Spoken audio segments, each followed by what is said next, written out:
Well, hello. I broke my nail, which I mentioned in a previous video, and I briefly mentioned it also on my Instagram, and I was looking for ways to repair my nail. Something a little bit more permanent, right, than a tea bag method, because that just never really works for me.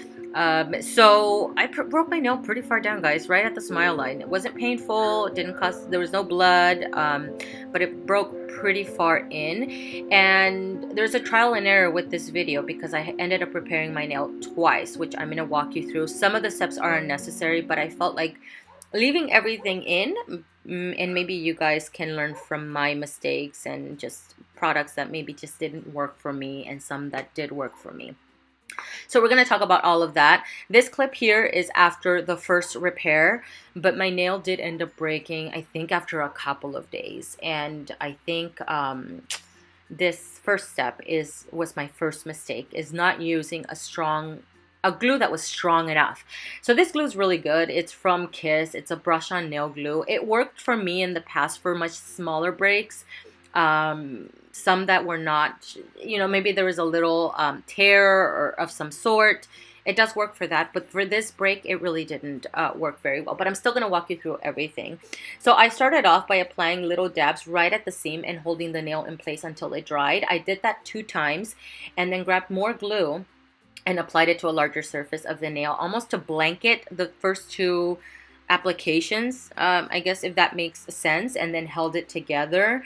And then I'm going to grab more of that glue and apply it to the back of the nail. Now, the break goes very far down, so I did have to pull the skin back and drop a couple beads of the glue and held it there in place until it was dry, because I wanted to make sure that the nail not only had support on the top, but also the bottom. And once that glue is dry, it does dry a little bit glossy. I buffed it a little bit just to smooth it out a little bit before going in with the silk wrap. That step I did leave out because, I just didn't want to bother with that. But this product I do like. This is from Super Nail. They're the silk wraps. They're made for nails. They already come in individual tabs, different sizes. Before I cut one that I wanted to use on my nail, I made sure that it covered the nail. And if anything, I wanted the silk wrap to be larger than my nail, because I wanted to make sure that it covered the entire break. Now, these are self-adhesives, but they were not adhering to my nail at all. It could be because I had nail glue on. I'm not really sure. Or maybe I touched the back of it a little bit too much and removed some of that adhesive with all the oils on my fingers. So I moved on to the next best thing, and I added more of that brush on nail glue onto my nail and then attached the silk wrap as close to the cuticle as possible. What I do like about this is that the glue didn't seep through the silk wrap, so it allowed me to smooth it out on my nail with my finger without getting any of the glue on my finger. So here all I'm doing is just securing it closer to the cuticle and then smoothing it down the nail with my finger so that it can cover that entire area. And then I'm going to go in with some small scissors, as small as I could find around my home, and I just cut around it as best as possible. I am going to file some of it down, and I used a nail file from Beauty Secrets. I found this at Sally's Beauty. This is not a nail file that I use on natural nails. It's a little bit too much of a heavy grit. But I was trying to be gentle, and I was only trying to file off any excess silk wrap. So just around the nail, and then went in with a brush and dusted any little particles off. This product I do like because it's very easy to use. So when I went to Sally's Beauty, I was meaning to get some acrylic powder, but I told the gal what I wanted to use it for, and she recommended this product because the powder is a little bit more fine than the regular ASP powder. And then plus I didn't want to have to bother with a monomer and another brush and, all of that stuff, to where this is very easy. So this is a quick dip from ASP. There's a kit that's sold that comes with a clear powder and a pink powder and then a couple other, I think it has a dehydrator, and then the nail base and top gel. The nail base and top gel, you use it as a base, which is what I did right now. So I applied it to the nail. And then it's not super thick. It's like a gel, but it's not overly thick. And then you dip the nail into the powder. I dip my nail in at an angle because my nail is a little bit longer. And then I made sure that it was completely absorbed to the gel before dusting any excess powder off. And the nail base and top gel is just that. So you use it as a base, but you also use it as a sealer. So I applied the same gel onto the powder to seal it in, and it doesn't take a very long time to dry. I think it's set in maybe 2-3 minutes max. Here I'm showing it to you. It's still a little glossy because it's still wet, but I just wanted to show you how much bulk it added to the nail at first dip. And I think honestly I could have left it at first dip, but I'm gonna go in with a second dip, and it's probably unnecessary. You know, I'm learning here, so probably an unnecessary step there. And then I'm filing it just to smooth it out before going in with the second dip. So I went in with the same Beauty Secrets heavy grit file, and then went in with the buffer to smooth it out some more. Again, maybe unnecessary, I don't know. I just wanted to make sure that I wasn't adding bulk on top of bulk on top of bulk. Here I'm just showing you guys what it looks like once it's completely filed. I think it looks really good. I can't even see where the break is. It looks very natural. It did add a little bit too much bulk right at the tip of the nail, so it looked like a little parakeet nose. So that's something that I'll have to file a little bit more later. And then here, while I was doing the second dip, my camera decided to be a jerk and go out of focus here. So I repeated the same steps I did the first time. I added the nail base and top gel as a base first, dipped the nail in, and then sealed it again with the same nail base and top gel and let it dry for a couple minutes. And I'm just showing you here how much bulk it added. It really wasn't too much of a bulk, but I did notice it a little bit closer to the cuticle area, so I had to go into File Town here to make sure that it didn't look too bulky, because number one, I wanted this nail to look very natural, but I don't have a very natural curve on the rest of my nails, and I didn't want my index finger to look like it visibly had acrylic powder on it. And so I was trying to file it, but not file it too much to where I removed any of the support. So here I'm just showing you guys that it seemed pretty strong. And here I was just taking a little Michael Myers break. I was watching Halloween H2O. And I'm just showing you here what the nail looks like already painted.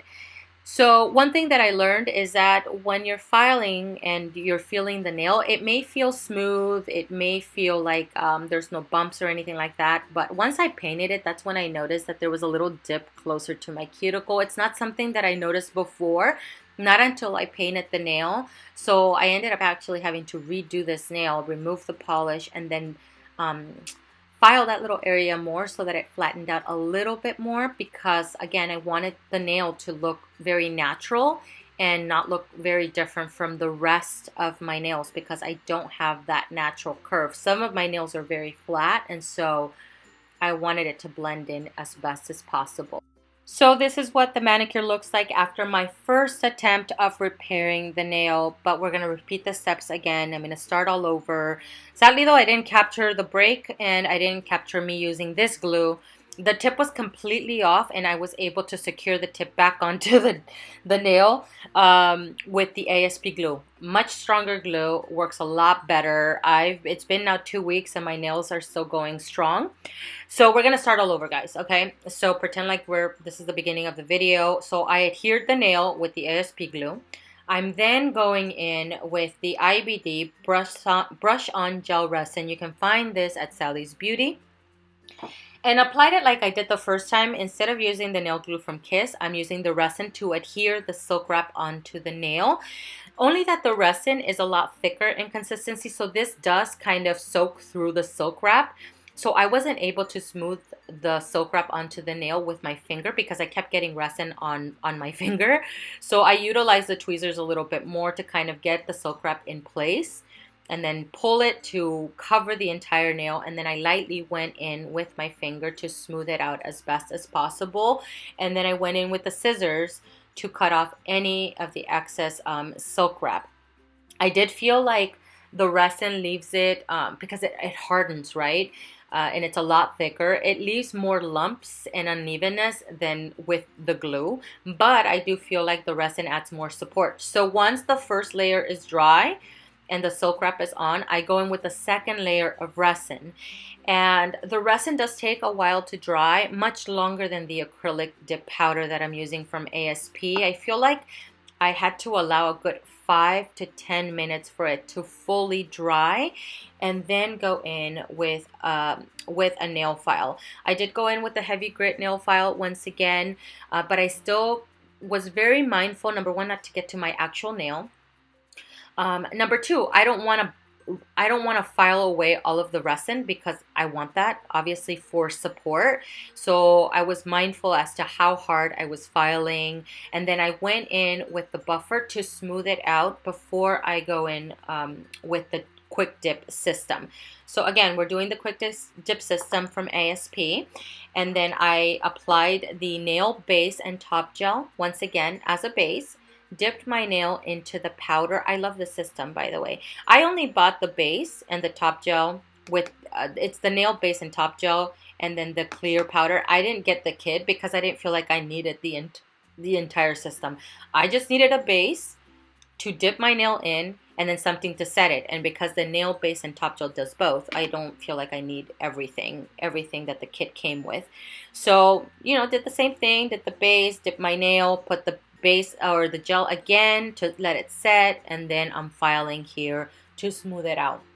This is the second time around of me repairing it, and it's lasted so much longer. You know, I wanted to make sure again, you know, that it was smooth, that the nail blended into the rest of my nails. I wore this manicure for quite a few days. I want to say good for maybe 5 days or so, and my nails were not going anywhere. In between then, I broke my middle finger a little bit. It wasn't quite as far in as my index finger, but it was on my other hand. I broke it, I think in my sleep, I bent it, and I ended up repairing that nail with the same way that I did this the second time around. And it looks really good. It looks very natural. It blends into the rest of my nails. It doesn't look like I have acrylic powder on my index finger compared to the other nails. Of course, it's going to look a little bit thicker because I have something over my natural nail, but I think it still looks really good and really natural, and it's still very, very strong. It prevented me from cutting all of my nails, which I did not want to do, guys. This is what the nail looks like after the second time I repaired it. This manicure, I think I kept on for about a good 4, maybe 5 days or so. And it held on really well. This clip is from today when I'm doing the voiceover. I'm actually getting ready to remove these polishes. I've been swatching the last maybe week or so. I've been swatching the spring collection from Orly, and I've been using a non-abrasive acetone. It's the acetone from Beauty Secrets, which I find at Sally's Beauty. It's not super abrasive, which is something that I don't want to use on my natural nails, number one. But I also didn't want to use anything abrasive on the nails where I have the acrylic powder either, and it's been working out really well. So I just wanted to show you guys these clips because I am able to remove polish and put polish on. And on this index finger, this hand in particular, I think I've removed polish now for maybe 5 times, and no issues whatsoever. The only thing that I noticed, because it is acrylic powder and I'm putting, you know, even if it's a non-abrasive acetone, it leaves it almost a little textured. So I'll go in with a little buffer to smooth it out before going in with nail polish, just because I want to smooth it out. But I have not found the need to go in with more resin or more acrylic powder, and I'm really, really happy with this. I'm glad that it worked out. I know this is kind of a long video and a lot of steps because I'm showing you 2 different processes, you know, products and stuff like that, but I was meaning to upload this video about a week now, but I really wanted to make sure that this particular technique was, you know, lasted. Obviously, it kept my nail, that I didn't have any accidents and that it broke. Maybe it wasn't strong enough, or, you know, that I just didn't have any issues. And it's been now 2 weeks. So the second time I repaired my nail was May 28th. Today is the 11th of May. It's been 2 weeks now, and it's still going strong. This particular method of fixing the nail is a compilation of multiple videos that I watched on YouTube. I watched a video, which I'll make sure to link down below, by the way. In one video, I'd seen a gal use a silk wrap with the resin, but her nails were much shorter, so I didn't feel comfortable just doing the resin. And then in another video, somebody used the silk wrap, but I don't know if they used something else, and I can't remember what it was. Maybe it was acrylic powder. And so I grabbed a little bit of each video and did my own thing. Like I mentioned before, this is my first time repairing my nail in this with these techniques, and so I really wanted to test them out and make sure that they worked out, not for a short period of time but long term, and that I could repaint the nails, and I'm glad that it worked out. So that's everything, guys. Thank you so much for watching the videos that I found helpful to myself. Again, I'll link them down below. Thank you guys so much for watching, and I will see you guys in the next one. Bye.